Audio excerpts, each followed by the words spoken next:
So, good morning, sir. I'm April Dayan Mola. So, from BSN 4E Group 1 po. So, today po, I will be performing the AVF cannulation and decannulation po. So, sa preparation po, bago po tayo mag-start sa procedure, i-prepare po muna natin yung equipment, yung mga materials po na needed, and then mag-hand hygiene po tayo and mag-don na po tayo ng PPE. So, nakapag-don na po ako ng gloves. Mag-proceed na po tayo sa skin preparation. Yung skin preparation po, ito po yung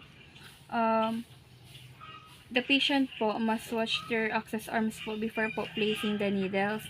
So, nakakapag-help po ito para po mabawasan yung risk ng infection po. Kasi po yung infection siya po yung common cause ng death sa hemodialysis.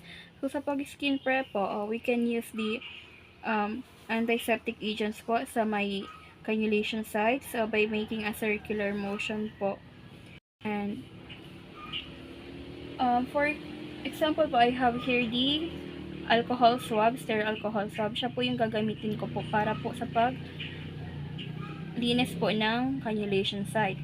And make sure po na circular to, and after po nyan, make sure na hindi na po natin siya hahawakan and let it dry po. So, after po natin may skin prep, maglalagay na po tayo ng tourniquet.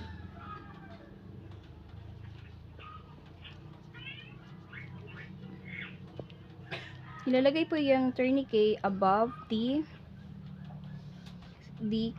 sa site po. And after po nyan, kapag po bago po yung AVF, we can use po the 17 gauge needle po. And then sa paglagay naman po ng needle, we can use the two techniques po. Yung C technique po, wherein yung fingers po is parallel sa cannulation, and then stretch out po yung skin. And then yung isa naman po is yung 3-point technique. Yung fingers po are perpendicular po siya sa cannulation, and then stretch din po natin yung skin. So, yung first needle po na i-insert natin is yung arterial needle po. Ito po yung needle na may red clamp po. Sa pag-insert po, so yung first po na gagamitin natin na needle is yung arterial needle first po. Ito po yung needle na may red na clamp. Make sure po na yung pagtusok po natin is away po siya sa anastomotic site po. Sa pag-insert po, i-insert po natin yung needle at least 4 to 5 cm po. Away po siya sa anastomosis. And then, make sure po na bevel up.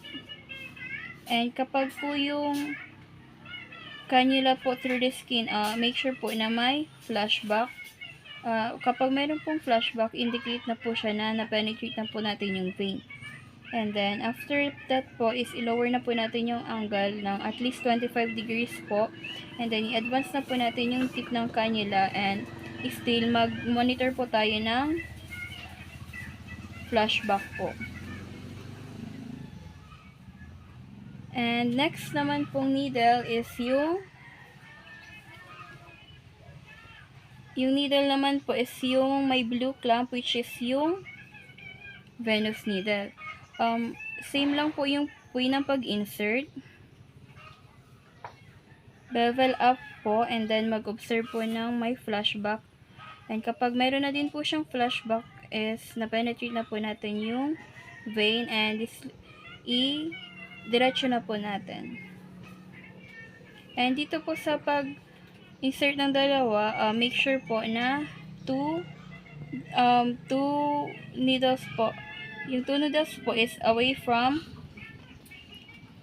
at least po 7.5 cm away po. And be careful din po tayo, baka po ma-puncture natin yung posterior wall ng access.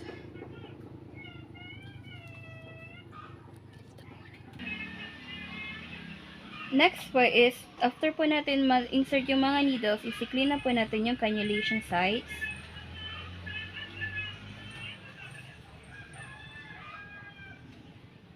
And and i-cover na po natin using this gauze pad. each needles po is i-cover natin siya ng gauze pad.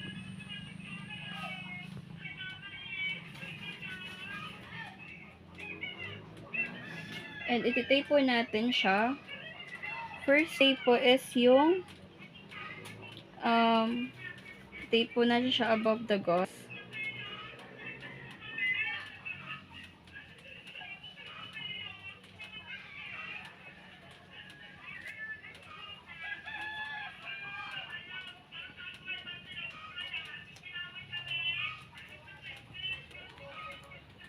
And then yung second po na tape is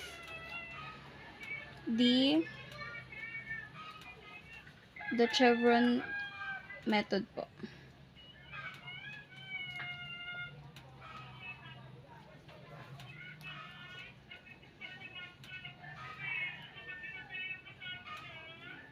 And last na tape po is yung between the two.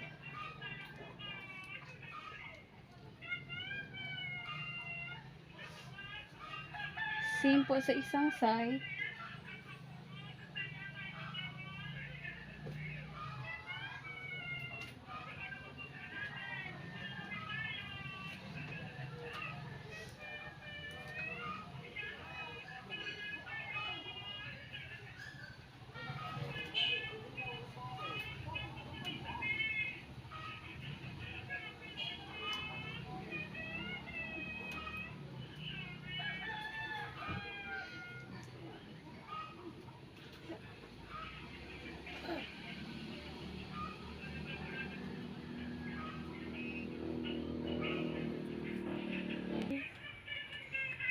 So, after po natin ma-cover yung mga sides, magpa-prime na po tayo ng needles is i-open po muna natin yung clamp and then ilulusen po natin yung cap and then i-prime na po natin yung tube all the way po to the edge po.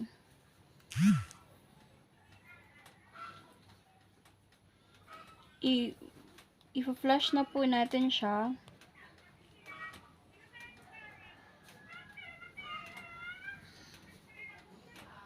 And then, i-pull back po natin first yung syringe and make the air go up po. Then, flush po with no air induced. Same. And then, after that po, is i-remove na po natin yung tourniquet. And, isi-secure po natin yung each side using the adhesive tape. And then, after that po is magre-remove na po tayo ng gloves and hand hygiene. So, sa decannulation naman po tayo or removal po ng needles. So, first po, of course, hand hygiene po ulit and then put on po tayo ng clean glove. So, yung first na gagawin po natin is i-remove po natin yung tape sa mga sa cannulation site.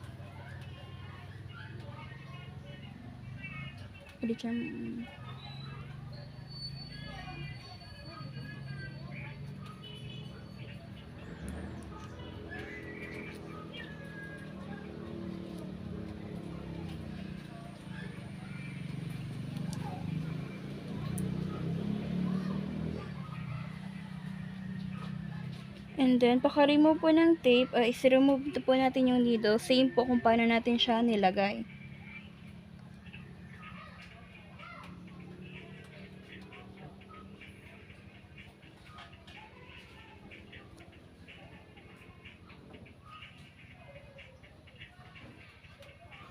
Ang una po nating tatanggalin is yung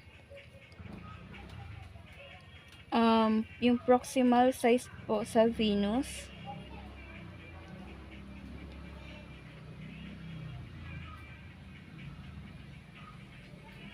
Next po is yung arterial site.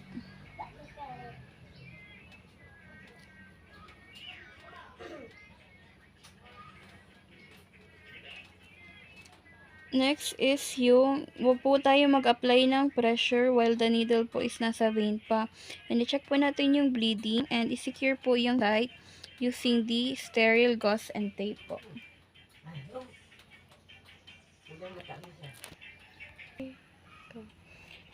So, after po natin matanggal po yung needle and ma-check po kung may bleeding, i-secure po natin yung site using sterile gauze po and tape.